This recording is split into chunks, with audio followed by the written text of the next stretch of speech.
Okay? We're going to talk about ALEC a little bit.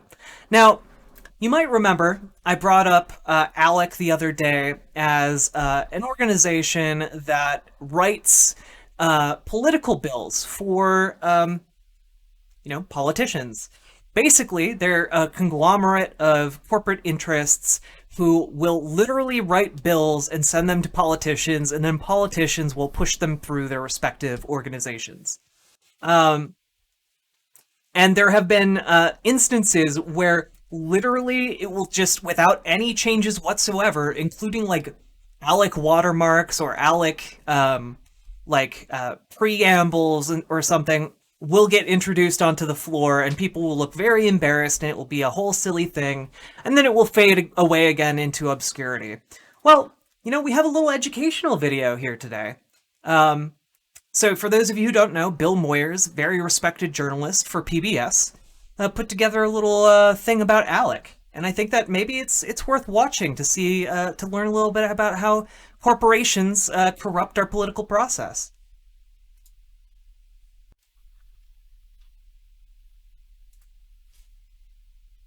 Are they both bad? All right, here we go.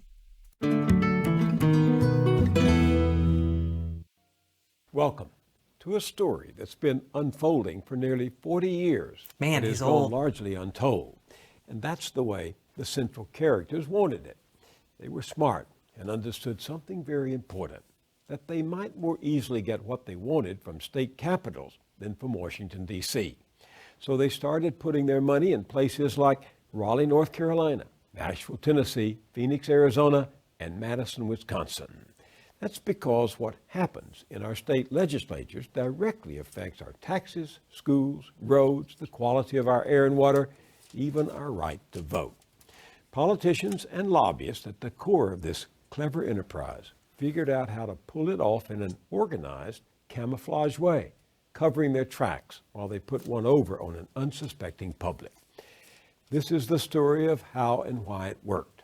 Our report was many months in the making, and it's a collaboration between Tom Casciato and Kathleen Hughes, the filmmakers at Okapi Productions, and the Schumann Media Center that I head. Schumann supports independent journalism and public watchdog Hey, groups thank you, like woke the legend. Center I for Media appreciate that very Democracy, much. whose investigators have been tracking the footprints of ALEC, an organization hiding in plain sight, yet one of the most influential and powerful in American politics.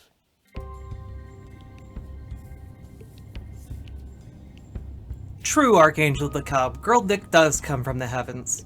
I've often told people that I talk to out on the campaign trail when they say, state what? When I say I'm running for the state legislature, I tell them that the decisions that are made here in the legislature are often more important for your everyday life than the decisions the president makes.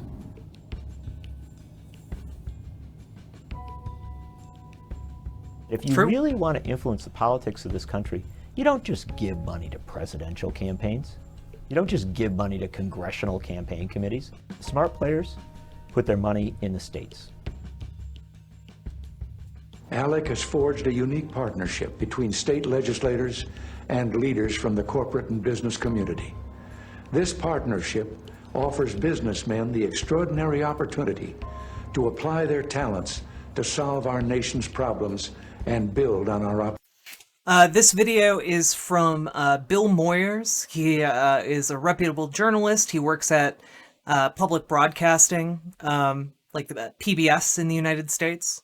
Yeah. I haven't watched this video before, for the record. I'm learning alongside all of you, okay? Today is a learning day. opportunities.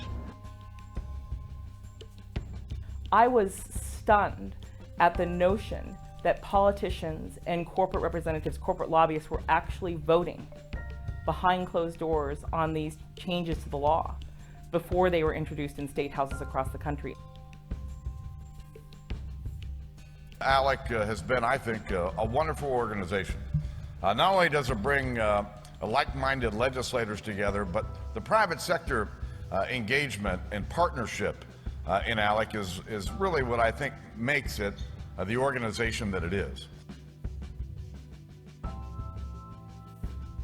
You might have heard the name ALEC in the news lately. The American Legislative Exchange Council, or ALEC for short. The American Legislative Exchange Council, or ALEC. ALEC is a nationwide consortium of elected state legislators working side by side with some of America's most powerful corporations. They have an agenda you should know about, a mission to remake America, changing the country by changing its laws, one state at a time. ALEC creates what it calls model legislation, pro-corporate laws like this. Joe snorts Hunter's cocaine. I just have to say, that's basically the United States of America right now. That's why we have a state system and a federal system.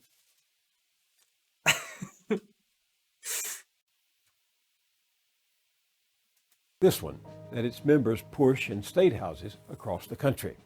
ALEC says close to 1,000. We had a war about it, by the way. It turns out we can't just break off into different countries. Turns out that doesn't go so well. 1,000 bills, based at least in part on its models, are introduced every year, and an average of 200 pass. This has been going on for decades, but somehow ALEC managed to remain the most influential corporate-funded political organization you'd never heard of. Until a gunshot sounded in the Florida night. Trayvon Martin unarmed, but for a bag of candy and an iced tea that he was carrying. You'll recall that the shooter in Trayvon Martin's death was protected at first by Florida's so-called Stand Your Ground law. That law was the work of the National Rifle Association. There's its lobbyist standing right beside Governor Jeb Bush when he signed it into law in 2005. Although ALEC didn't originate the Florida law, it seized on it for the Stand Your Ground model it would circulate in other states. 24 of them have passed a version of it. How did this law not only get in place in Florida, but around the country? And all the fingers kept pointing back to ALEC. When civil rights and grassroots groups learned about ALEC's connection to Stand Your Ground laws, they were outraged. ALEC doesn't do its work alone. They do it with some of the biggest corporate brands in America.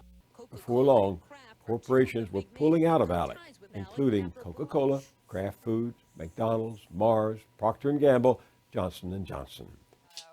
Caught in the glare of the national spotlight, ALEC tried to change the subject. You know, I think the entire debate needs to be reframed, and really what ALEC is a bipartisan association of state legislators. We have, you know, legislators of all political stripes coming together to talk about the most critical issues facing the states and trying to come up with the best solutions to face some of the problems So we're your having. point is it's not a partisan organization.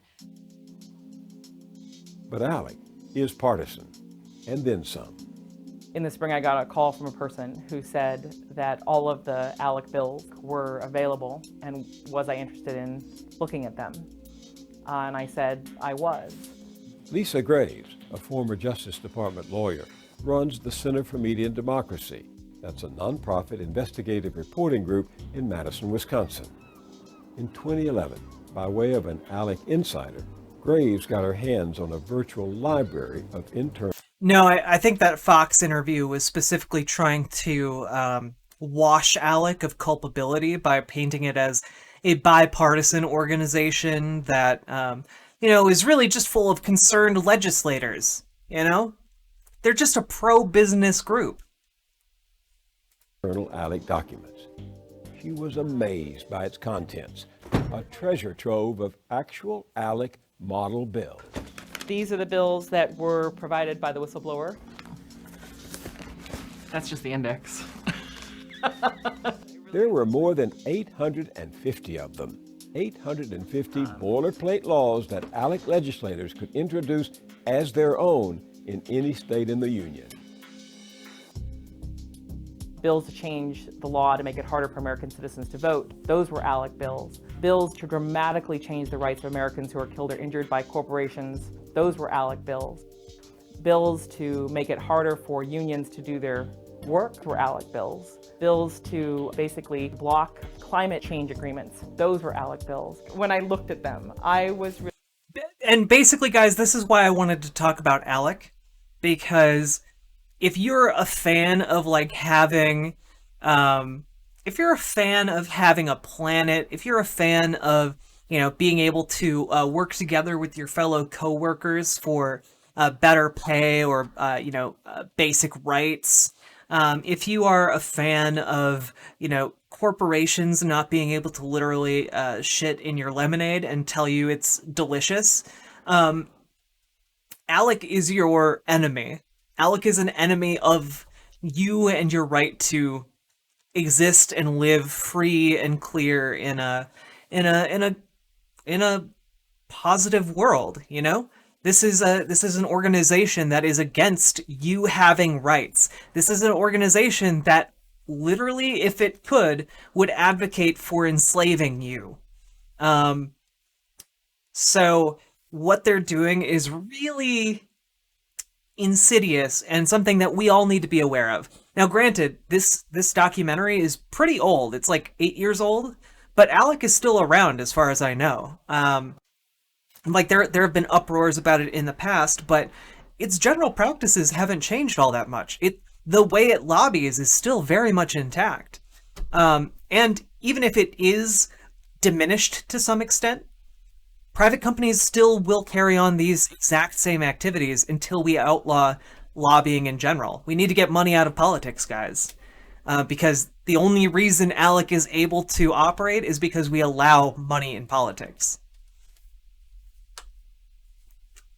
Really shocked. I didn't know how incredibly extensive and deep and far-reaching this effort to rework our laws was. She and her team began to plow through ALEC's documents, as well as public sources, to compile a list of the organizations and people who were or had been ALEC members. Citizens United is bad. Corporations from Coca-Cola and Coke Industries to ExxonMobil, Pfizer, and Walmart. Dozens of right-wing think tanks and foundations. 24 corporate law firms and lobbying firms. Now, we can't overturn a Supreme Court decision. However, we can amend the Constitution, which overrules the Supreme Court. So basically, if enough states call for a convention on this issue, we can have a convention on adding a provision to our Constitution that prevents money from entering politics. Which I believe is currently, I think we're still several states away from that, but it's something that has gained more steam in recent years. However, the issue is, the other way we could do it is by passing specific legislation to try and undermine the ratification of Citizens United, but currently we don't have the ability to do that. Even if we do win a Democratic supermajority, which might be possible in this election cycle, I highly doubt that Democrats are in a position to vote for a bill that would outlaw money in politics, because Democrats are also in the bag for this kind of corruption as well. Some 1,000 state legislators, a few of them Democrats, the majority of them Republican. ALEC is a corporate dating service for lonely legislators and corporate special interests that eventually the relationship culminates with some special interest legislation, and hopefully that lives happily ever after is the ALEC model. Unfortunately, what's excluded from that equation is the public. In the Wisconsin State House, Democratic Representative Mark Pocan is trying to expose ALEC's fingerprints whenever he can. By one count, over a third of Pocan's fellow Wisconsin lawmakers are ALEC members. When you look around, especially on the Republican side of the aisle, a lot of members of ALEC. Front row, ALEC. When you start going down to the chair of finance and some of the other members are all ALEC members. In fact, ALEC co-chair for the state. Row by row, you can point out people who've been members of ALEC over the years. There's two main categories they have. One is how to reduce the size of government, and the other half of it is this model legislation that's in the corporate good. In other words, there's profit-driven legislation. How can you open up a new market? How can you privatize something that can open up a market for a company? And between those two divisions, you're kind of getting to the same end goal, which is really kind of ultimate privatization of everything. Mark Pocan is something of an expert on ALEC. In fact, to learn as much as he could, he became a member.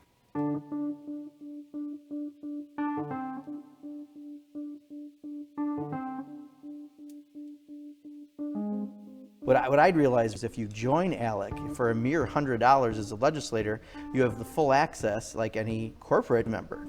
He also took himself to an ALEC conference for a first-hand look.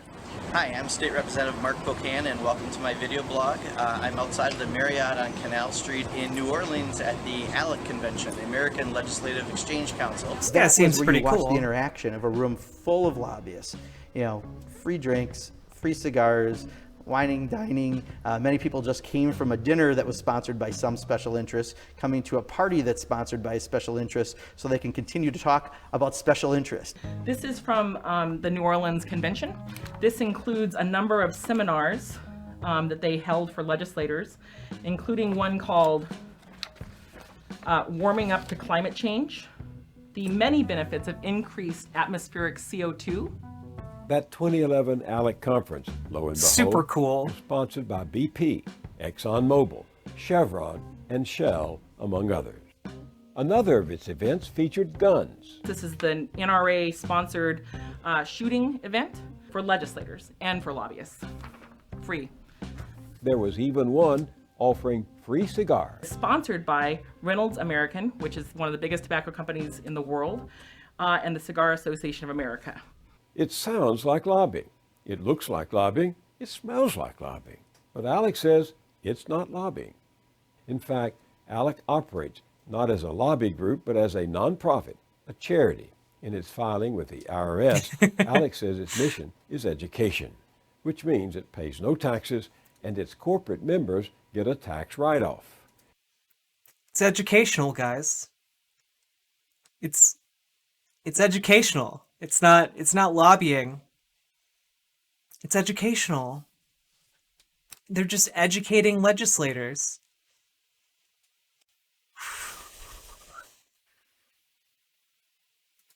Its legislators get a lot too.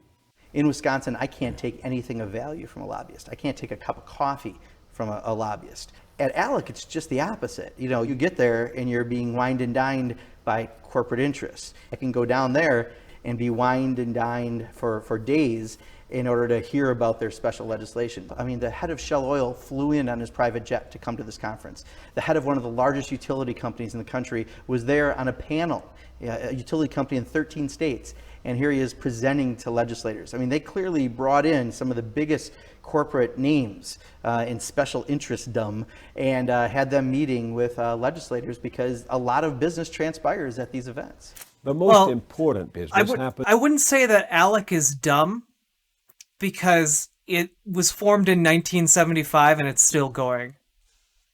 In what ALEC calls doing task something right. forces. There are currently 8 of them, with a corporate take on every important issue in American life, from health and safety to the environment to taxation. In ALEC task forces, elected state officials and corporate representatives close the doors to press and public, and together approve the bills that will be sent out to America. But Americans have no idea they come from ALEC unless someone like a Mark Pocan exposes it. When I went down to New Orleans to the ALEC convention last August, I remember going to a workshop and hearing a little bit about a bill they did in Florida and some other states. And there was a proposal to provide special needs scholarships. And lo and behold, all of a sudden I come back to Wisconsin and what gets introduced? Get ready, I know you're gonna have a shock look on your face. A bill to do just that. 26 ALEC members in the Wisconsin legislature sponsored that special needs bill, but the real sponsor was ALEC. Pocan knew because the bill bore a striking resemblance to ALEC's model. Have a look.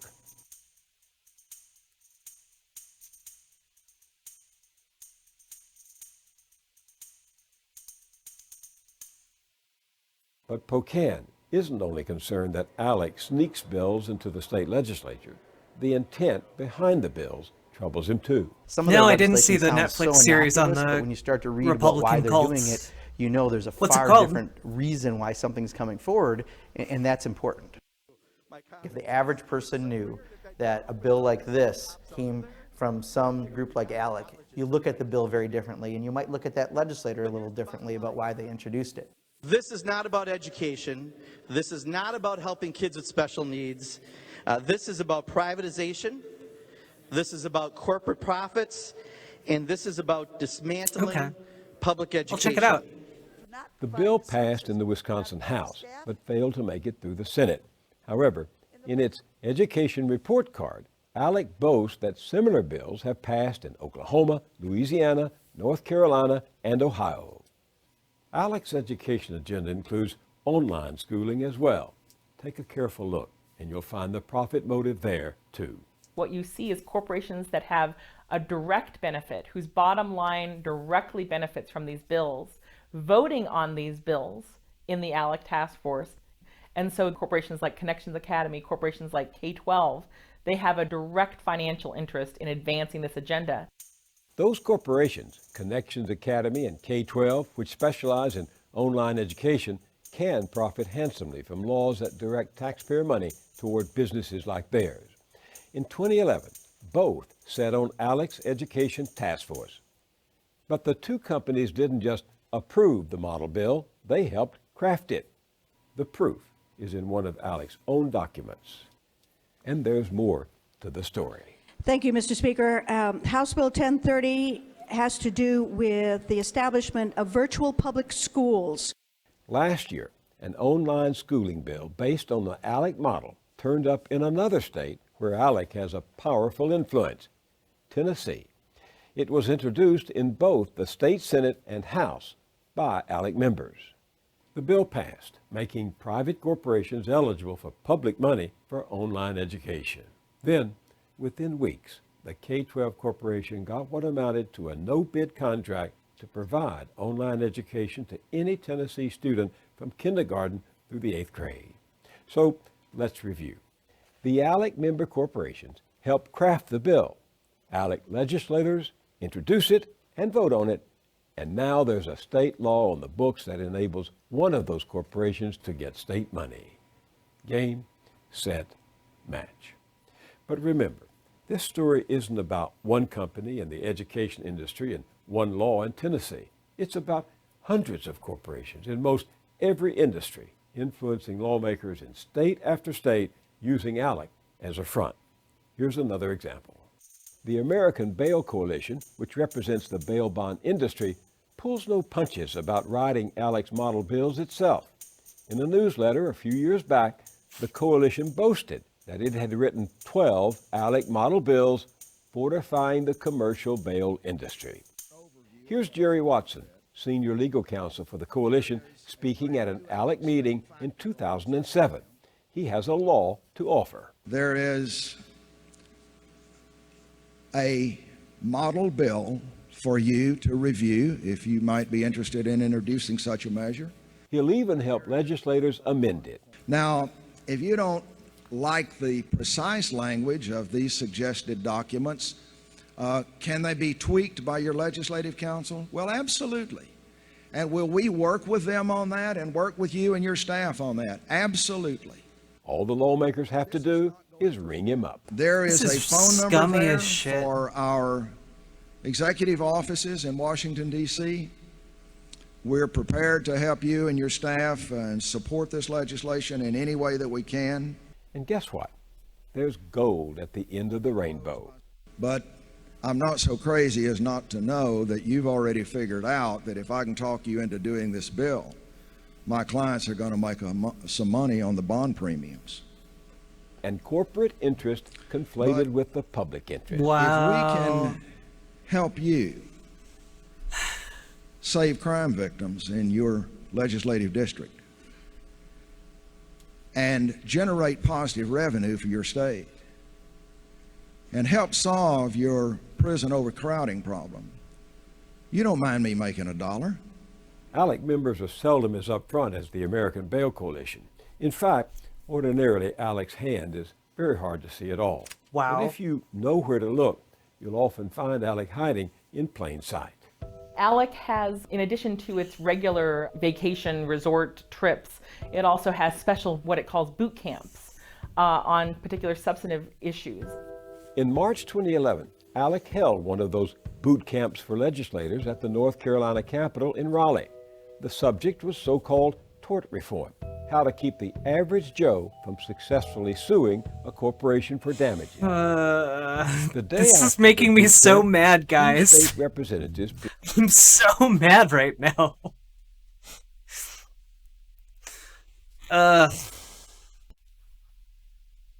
presented the draft version of a House bill chock full of ALEC priorities.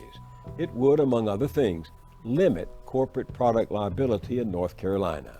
One of the representatives, Jonathan Ryan, was quoted in the Raleigh News Observer.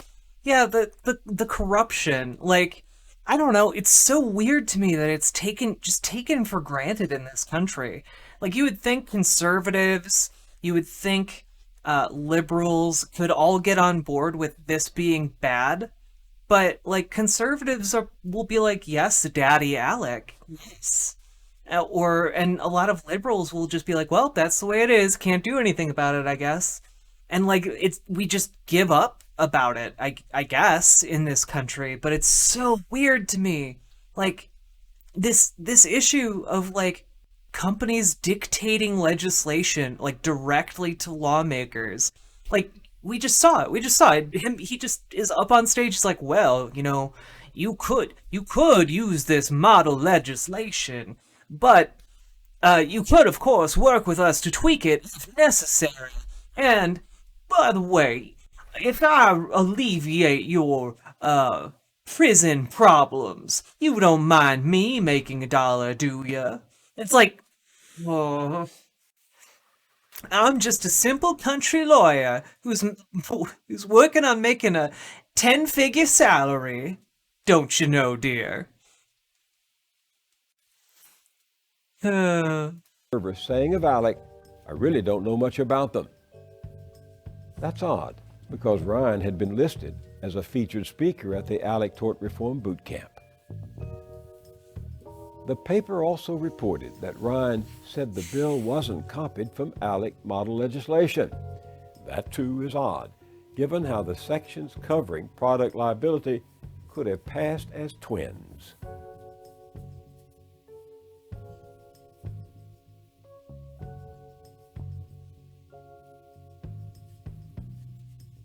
The bill was controversial. It passed, but only after the product liability sections were taken out of it. But the tort reformers didn't give up. They were back a year later, this time with a draft bill aimed specifically to limit the liability of drug manufacturers. When the public was allowed to comment before a legislative panel, people who had lost loved ones came to testify against the bill. A son who had lost a father. You know, my dad's gone. All I can do is sit here and be a voice for him. He can't speak any longer. Emotional and a grandfather mourning his granddaughter. If this bill passes, an innocent victim in North Carolina, like Brittany, could not hold a manufacturer accountable. Everyone needs to be accountable for their actions. Unmentioned to those in the room, ALEC was present too, in the form of a lobbyist with drug manufacturing giant GlaxoSmithKline. His name is John Del Giorno. Several of the opposing testifiers today brought up very compelling, sad, empathetic stories about... Not only is Glaxo an ALEC corporate member, Del Giorno himself is also a vice chairman of ALEC's National Private Enterprise Board. The North Carolina bill has been tabled for now. So now you've seen how it works for corporations. How about for the politicians? Last night was, as the president finally acknowledged today, a shellacking. Republicans gained control of the House, picking up 60 seats so far. Man, Anderson Cooper looks exactly the same. Night 2010, ALEC was a big winner. 8 of the Republican governors elected or re-elected that night had ties to the group. Guess what? I'm going to be governor of Ohio! There's going to be a lot of news and a lot of observers that say that we made history. A clean sweep for Republicans. And a star was born that election night. Wisconsin's new governor, a son of ALEC named Scott Walker. Wisconsin is open for business. I've known Scott Walker, the governor of Wisconsin, for the better part of 20 years. And Scott is a classic career politician. I don't say that in a negative way. Journalist and Wisconsinite John Nichols has tracked Scott Walker's career since the 90s, when Walker was a state legislator and an ALEC member. And in 2010, he ran not presenting himself as an ALEC alumni or as an ally of big corporations or big business people outside the state. He ran a very down-home campaign. This is my lunch. I pack a brown bag each day so I can save some money to spend on, the more important things in life, like sending my kids to college. Nichols says that despite the folksy image, in the years leading up to Walker's 2010 campaign, he had become a master political fundraiser. And he began to really forge incredibly close ties with a lot of corporate interests that he had first been introduced to in ALEC, individuals and groups like the Koch brothers. David and Charles Koch, the billionaire businessmen behind a vast industrial empire, are also political activists with an agenda. Their companies and foundations have been ALEC members and funders for years. The Koch brothers were among the 2 or 3 largest contributors to Scott Walker's campaign for governor of Wisconsin. And the Koch brothers get that if you really want to influence the politics of this country, you don't just give money to presidential campaigns. You don't just give money to congressional campaign committees. The smart ones, the smart players, put their money in the states. Hi, I'm Scott It's state government that funds education, social services, and it taxes. If you want lower taxes and less government, I'm Scott Walker, and I know how to get the job done. And so the smart donors can change the whole country without ever going to Washington, without ever having to go through a congressional hearing, without ever having to lobby on Capitol Hill, without ever having to talk to a president. Please raise your right hand and repeat after me. The new governor moved quickly with a raft of ALEC-inspired bills. They included one similar to Florida's Stand Your Ground. Another made it easier to carry concealed weapons. There was a resolution opposing the mandated purchase of health insurance, and of course, there was one limiting corporate liability. The Wisconsin legislature passed a so-called tort reform measure that included parts of 8 different ALEC models. ALEC was elated, praising Walker and the legislature in a press release for their, quote, immediate attention to reforming the state's legal system. But Scott Walker was also shooting for another big ALEC prize. Now, some have questioned why we have to reform collective bargaining. Taking away workers' collective bargaining rights. That had long been an ALEC goal. A candid video caught Scott Walker talking about it with one of his financial backers, the billionaire businesswoman Diane Hendricks. We're going to start in a couple weeks with our budget adjustment bill. The first step is we're going to deal with collective bargaining for all public employee unions, because you divide and conquer. Despite an extraordinary public outcry, This is not just a rule. and after a brief but intense political struggle, Walker's anti-collective bargaining measures became state law. It was ALEC's ideas, ALEC's values that permeated the bill and undid almost 50 years, more than 50 years of collective bargaining law in Wisconsin. But again, remember, this isn't just about one state. It's about every state. Take Arizona. It's practically an ALEC subsidiary. One report this year found that 49 of the state's 90 legislators are members, and 2/3 of the Republican leadership are on ALEC task forces. And of course, the governor, Jan Brewer, was an ALEC member too. So, not surprising, Arizona is among the states passing ALEC-inspired laws to privatize education at taxpayer expense. And no surprise again, Arizona is also getting ALEC-like laws to limit corporate liability. Police will also be able to ask anyone to prove their legal status. And Arizona, you'll recall, made news in 2010 with a law allowing police to stop someone for looking Hispanic and detaining them if they weren't carrying proper papers. Laws that create more arrests can create more revenue for for-profit prison companies. So it probably won't shock you to learn that Arizona's immigration law also inspired an ALEC model, a version of which was passed in 5 other states. All of us here are very familiar with ALEC. Guys, you see how all of this, by the way, the more deep dives we do into a lot of these different topics, how interconnected a lot of them are. Like, notice how we started, it was just about corporate lobbying, right? You know, about the corporate corruption of our political process. But we get down deep and we see that part of the problem is that this 10 years ago in our country, a corporate lobbying program decided to spread anti-immigration laws all across our country, so that they could gain monetary benefit by having more peaceful prisoners in the prison system that they could then use for profit labor. And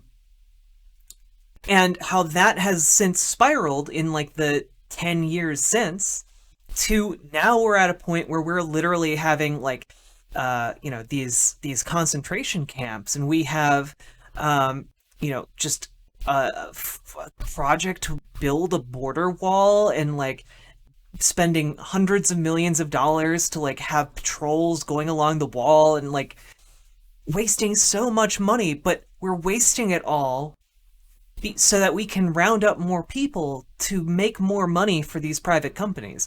Like, that's the reason these laws are getting put into circulation in the first place. And the influence that ALEC has with many of the members here.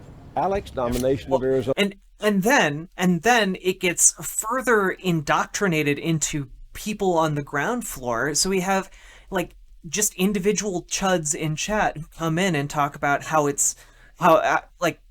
brag about how they misunderstand the immigration process or the asylum process, and it's really crazy. Wagonator, this video is made by Bill Moyers, who is a renowned PBS journalist. And ALEC is an acronym for an organization.